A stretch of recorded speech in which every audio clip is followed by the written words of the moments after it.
Good grief. What have you done, YouTube?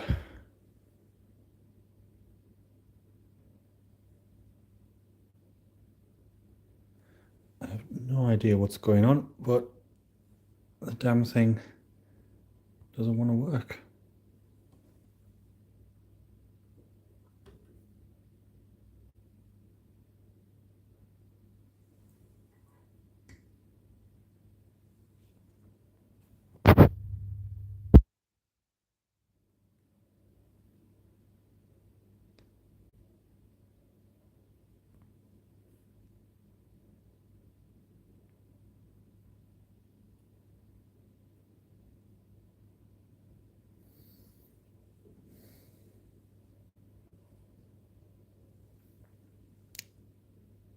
Well,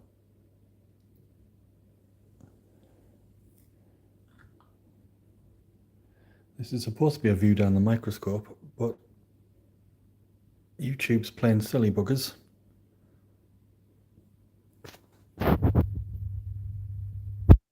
So we're not going to get to see it.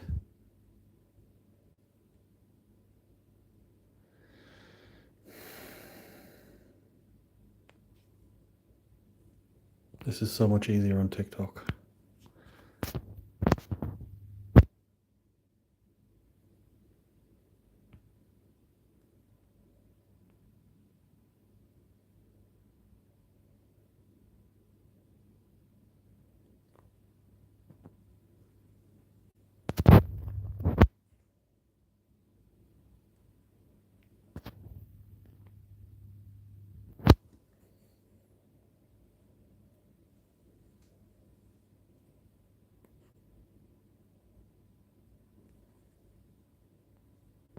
Oh, hang on. Now it's playing.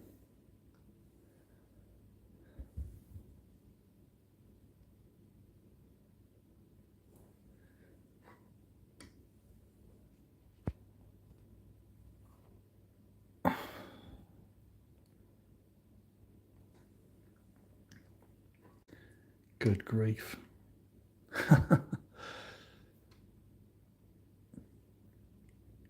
So this is a microscope slide, and it's got lots of fossils on it from a 500 million year old rock dissolved in acid. And I'm going to look through it for fossils. But first I've got to find some to look at. Oh, there we go. There's some. There we go, there's one. Let's see if we can figure out what this is. So this is at 40 times magnification. So you're seeing this 40 times bigger than it would look normally. Apart from when the zoom goes wild like that. So this is organic matter. It's made of kerogen, which means that it's organic matter carbon that's been cooked, and then all of the oil and the light stuff has gone. And all that's left is the heavy stuff, like tar. And the material that's heavier than tar. So normally you think of fossils, you're going to think of things like shells that are eaten bones that are made of calcium carbonate and phosphate. But here, it's made of the organic material. And I have a feeling that this is some kind of algae. There are no land plants back in the Cambrian, as far as we know. So it can't be any kind of land plant. You often get, even though this is a rock that was deposited in the sea, it's an ironstone, you can still get a lot of land plant material. But back in the Cambrian,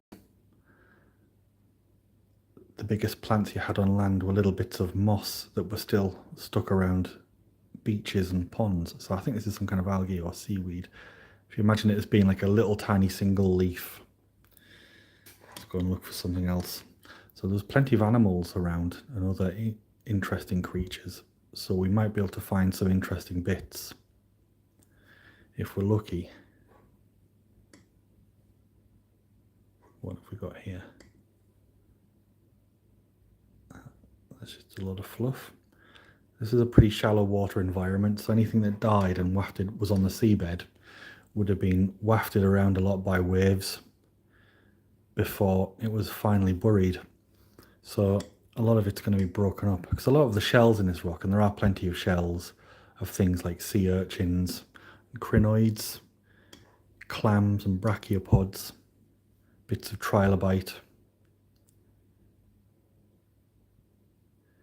They're all broken up.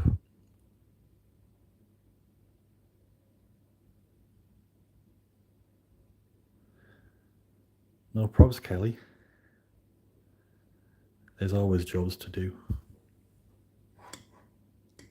The video will be online later.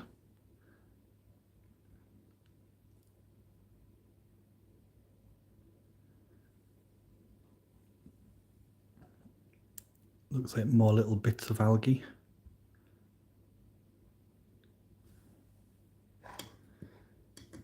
So algae aren't actually plants, even though they photosynthesize. They're their own little thing, and some of the primitive, really old ones are a bit weird.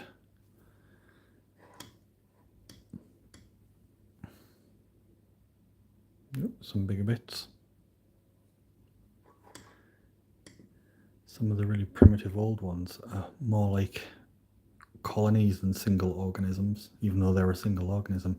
Yes, this is definitely a really chewed up bit of algae. Can't tell what kind of algae though, because I'm not an algae expert.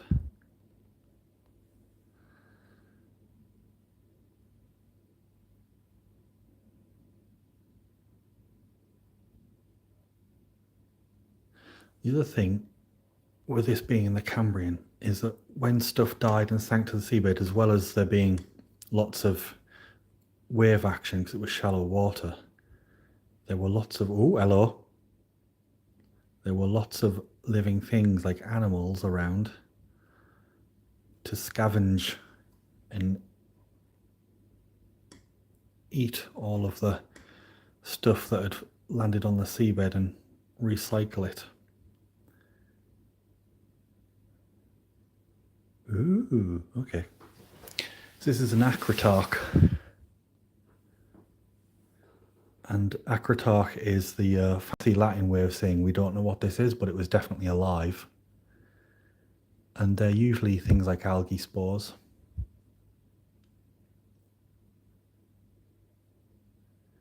And we can tell that this one was some kind of eukaryote because you can see it's got that granular texture. Well, in order to make an outer shell with a granular texture like that, you need to have cytoskeleton, and you need to have mitochondria to provide the energy, and you need a nucleus with complex DNA to control all that. So this is probably a eukaryote rather than something bacterial.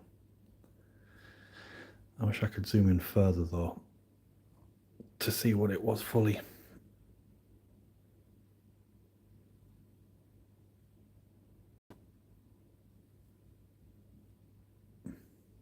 Yeah, it looks like more algae. You got like a stem segment full of filaments.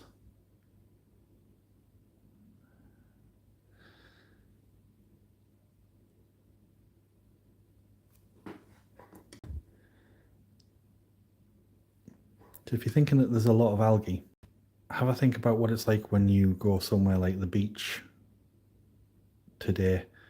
You know there's lots of animals around, but the thing that you see most of all is stuff like the algae, the seaweed. And it was the same back then. There's some more, another one of those acritarchs.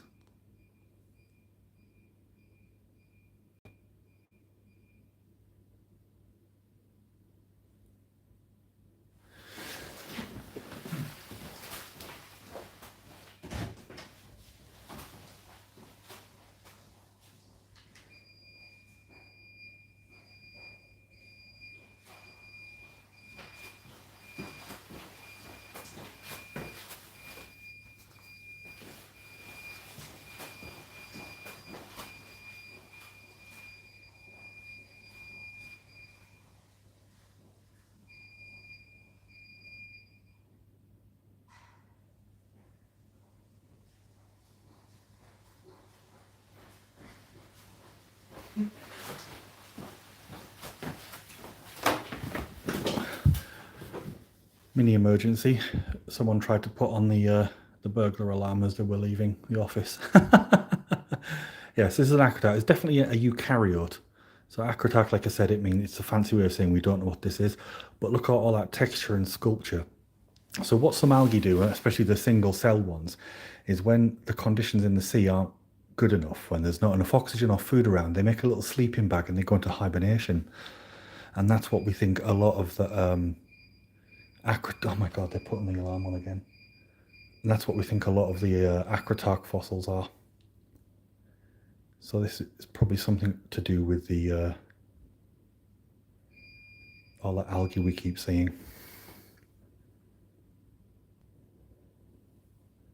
But there's some beautiful sculpture on it. That'd look really nice on an electron microscope.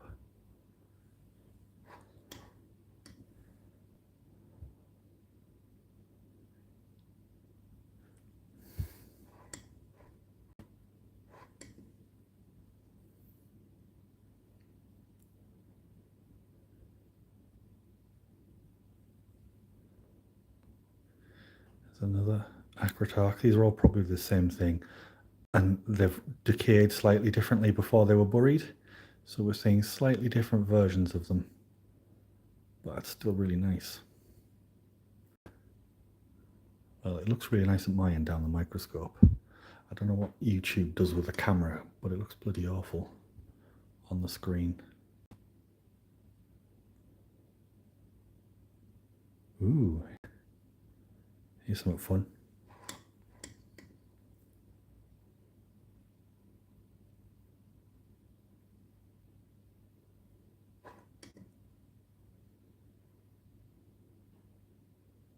Where's it gone? Oh, there it is.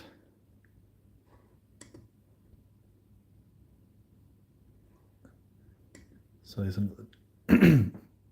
here's another kind of acritarch. And this one is called an acanthamorph.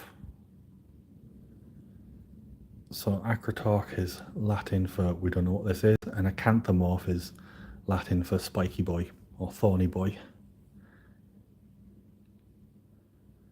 And so we think that when some of these critters make their little hibernation sleeping bags, some of them build spikes on it to stop themselves getting eaten.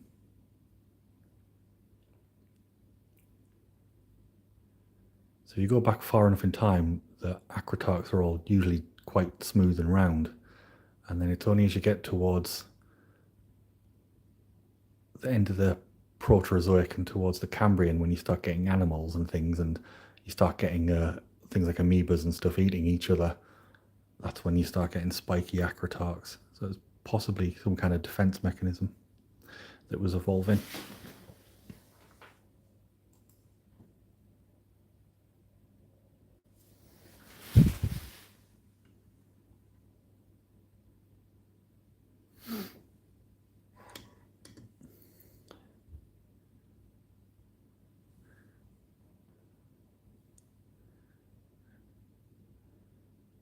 Another more big bits of algae. What's this thing here? That big bit in the background there, that's glue and probably bits of skin and stuff and fibres stuck to the back of the slide.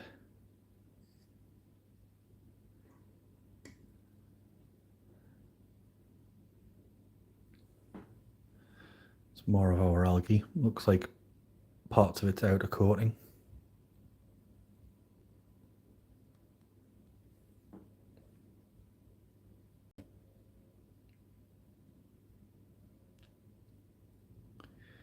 Yeah, looks like a shred of the outer coating.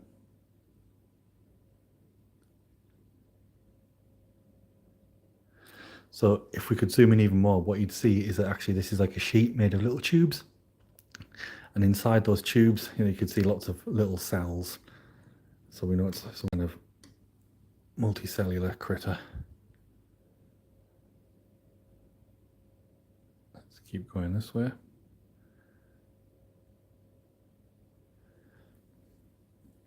If I was doing this as part of my research, then I would have a special slide underneath it. And so whenever I found something interesting, I would zoom in on the special slide underneath the fossil, and it would have a coordinate, and then that way I could always find interesting things easily. That's more algae.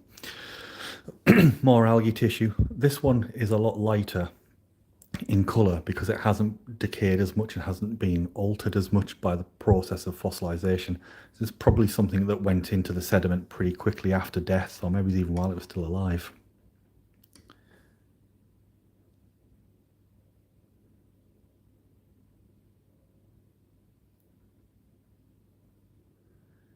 These black things are more bits of our algae, but they've been more oxidized and altered prior to getting buried. And that's mineralized the organic matter and made it thick and difficult to get light through.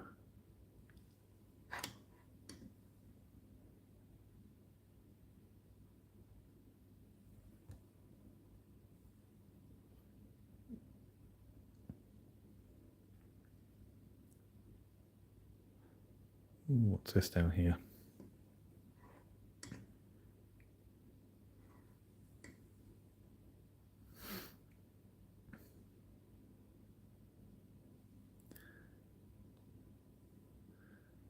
This is quite interesting. So sometimes if a fossil is sat on the seabed for a while, even a microfossil, minerals start to grow inside it. And that's what's happened here. And they've made like an internal copy of the fossil. So again, this is more algae. If you look closely though, you can just see the little circular shapes that were where the cells used to be.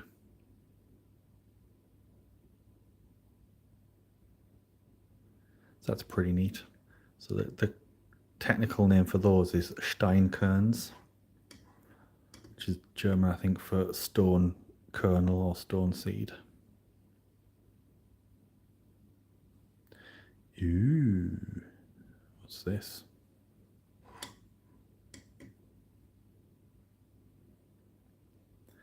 So the dark thing at the top is more algae, but this thing is interesting. So it's branching, these branching tubes, and we've got little walls inside. So each tube is actually separated up into little compartments. Those walls are called septae. And the way that it's branching like that isn't the kind of branching that you would get in, say, a bacterial colony. So this is probably some kind of eukaryote, so a more complex life form. And I don't know why, but it looks kind of fungal to me. There were funguses and things around in the sea in the Cambrian, so that wouldn't be too surprising.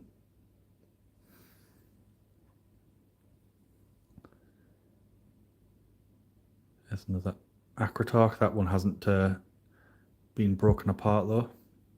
It's nice and round.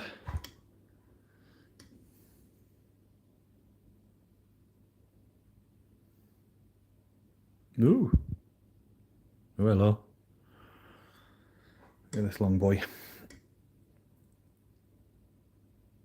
Yeah. So it's more of our filamentous thing. Might actually be part of the internal systems of those algae we're seeing, because we're only seeing the tiny microscopic bits of the algae, but some of those algae could be pretty big.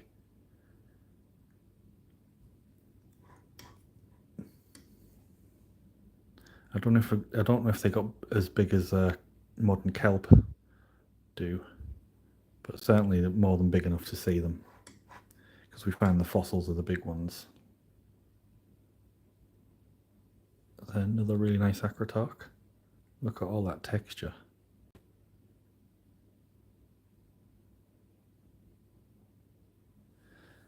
That's really interesting. So if you look close, you can see its outer coating isn't solid.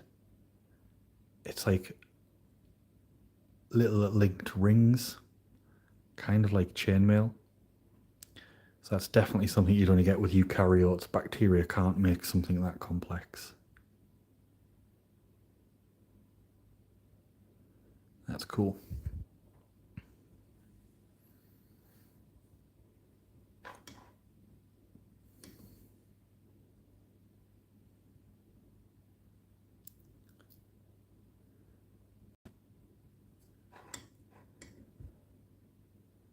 What have we got here? Yeah, more algae.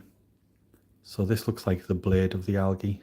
So these little microalgae, they only have like one leaf. But if you think about it, a lot of things like kelps and stuff, which are seaweeds and types of algae, they only have one big long leaf. They call it a blade. And so we find these ancient ones, even the tiny ones, only have one little leaf that they wafted about in the water.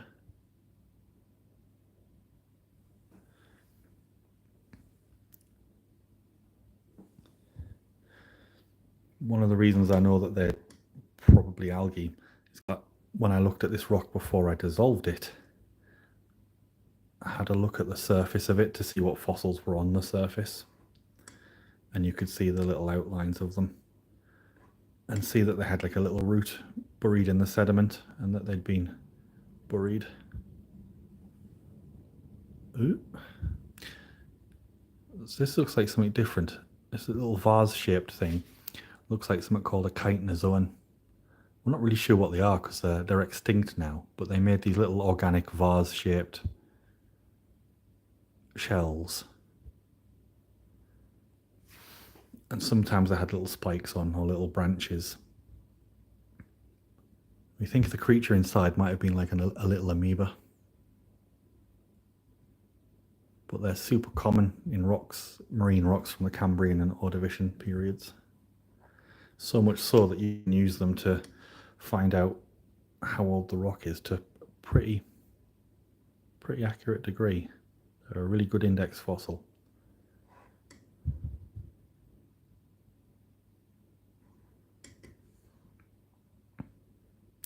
It's another acanthamorph acrotarch. Spiky boy.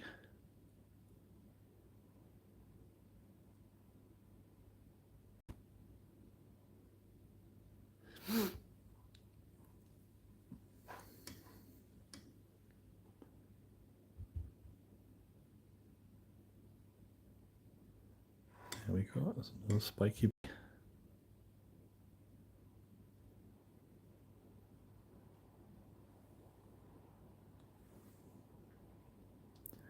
We're seeing a lot of the same stuff, and so you have to think about in terms of the environment. Are we seeing all of the things that were living there?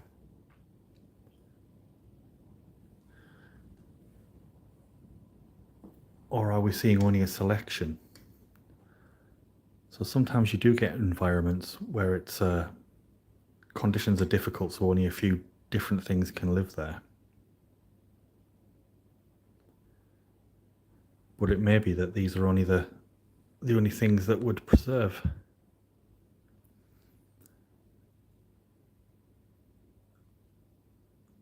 And like I said, when I look at the actual rock, there's lots of fossil shells and things of macroscopic animals. You don't get those shells in these samples when we dissolve the rocks in acid, because the shells are made of mineral, and so they dissolve along with the other mineral grains in the rock.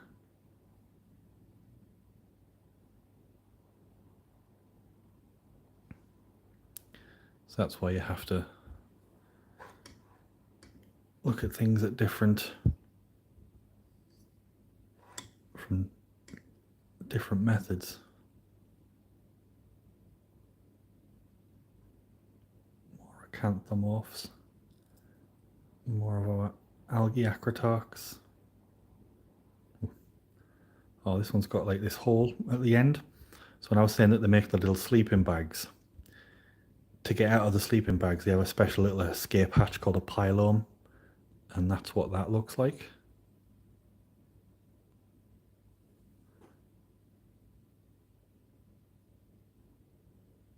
pretty neat.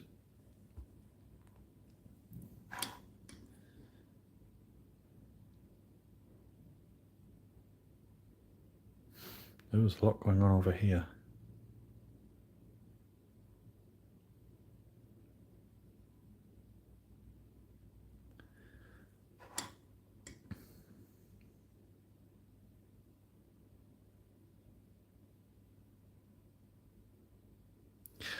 So that transparent thing is some modern contamination. That looks like a bit of cloth fiber. So sometimes when you're making these slides, modern material gets in it, and that's either because the sample's dirty, because these are rocks that you find out in the back end of nowhere covered in soil and plants and stuff, or sometimes it's because just bits of dust and pollen and stuff waft in as you're doing the maceration where you dissolve it.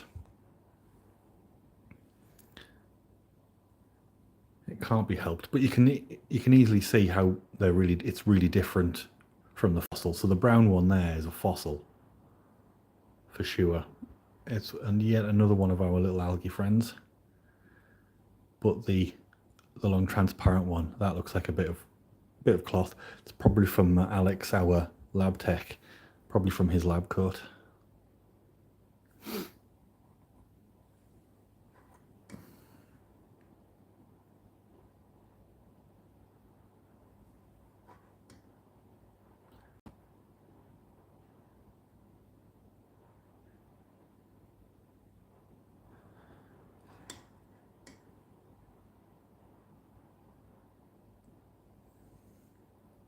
More of those acrotarchs. When they're round and they don't have any kind of any spikes or any knobbles or anything like that, we call them leospheres.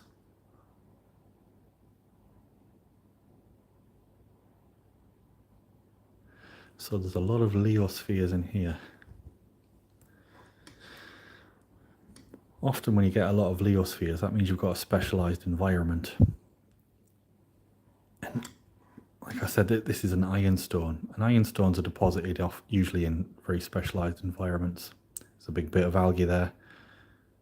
So some of those holes will be left by the cells, and some of them will be pores that were part of the structure, and some of them will be where stuff has chewed through the algae before it was buried.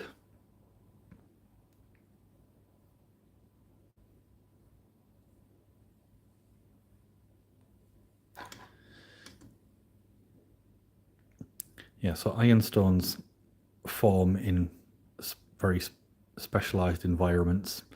Usually this kind of ironstone forms where you've got a big river dumping a lot of sediment and nutrients into the sea, and so you have a lot of oxygen and chemical fluctuations where the fresh water from the river meets the ocean water.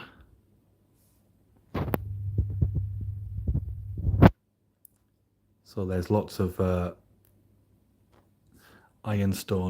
future ironstone forming in places like the Amazon Delta at the moment.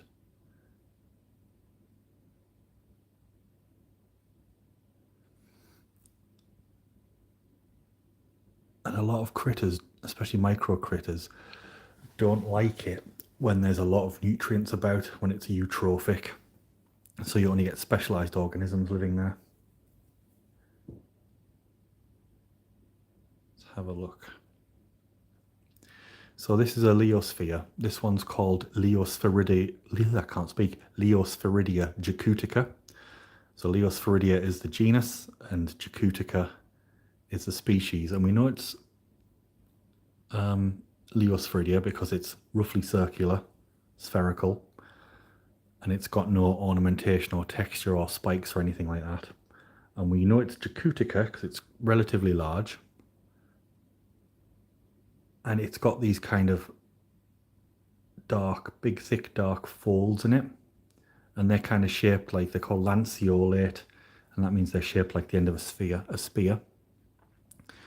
And that's the way that we identify Leospheridea jacutica. Because when it falls, like when it was getting squished in the mud, it has these big, thick spear tip shaped or lance tip shaped folds in it. I think they look a bit more like crescent moons though, to be honest. The other big species of Leosphaeridia, which is Leosphaeridia tenuissima, has lots of little wiggly folds in it that are very thin.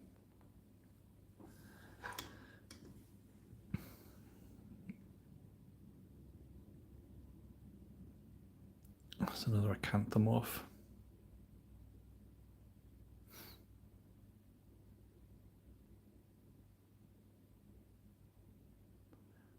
Bit of fluff. I've gone all the way over to the other edge of the slide now. Another bit of cloth. Lots of algae. I was hoping we might see things like worm teeth. So there were a lot of different kinds of worms living back then, and they often had teeth that preserve really well, and those teeth end up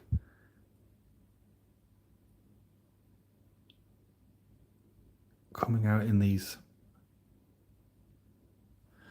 fossil extractions, and they look really cool. But no such luck.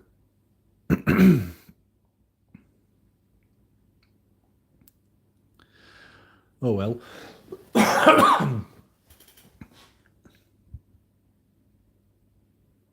There's that thing I was trying to zoom in on. Good God, I'm dying.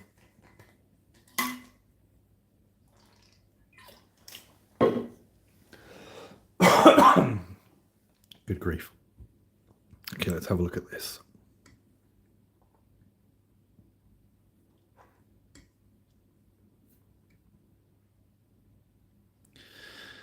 That's another little acritarch. Good grief. Looks like it's been chewed up a little bit, but still quite nicely preserved.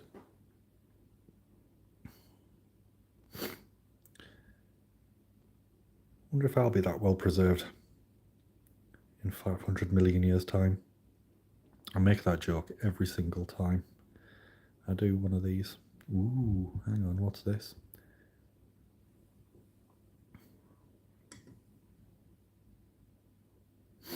Ooh. Ooh. Oops. A very spiky acanthamorph acritarch. But if you look at its little spikes, they've got septae in them. That's really unusual. And it's got folds that look like a Leosphaeridia jacutica. Interesting. Have to come back and have a look at that one in more detail.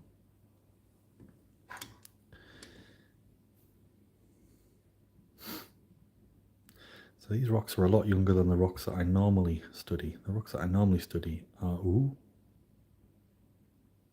about 1.4 billion years old. And they don't have a lot of the spiky ones in, but they've got a lot of weird stuff in them.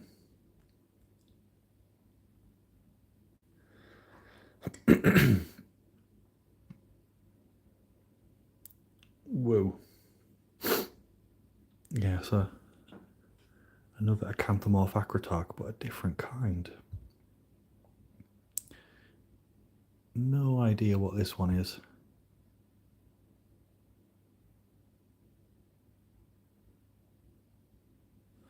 I have to have a look at the textbooks to see if I can ID that one. What's this one here? Another big bit of algae. Maybe, or a chewed up Leosphaeridia. More chewed up algae.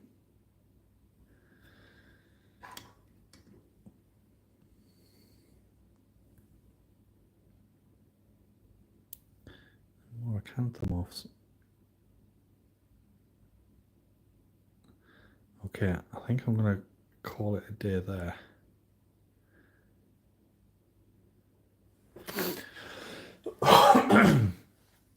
Because I need to go home. and people want to look up the office. So I'll call it a day there. Have a fiddle around with the setup so I can do a better stream. Because when I do this on TikTok, I get much better. It's much easier to see the fossils than it is on here. I don't know why YouTube's being difficult. But I'll maybe do another one of these in a week or two. Hopefully be able to see the fossils much better. Thanks for joining in. Take care. Bye bye now.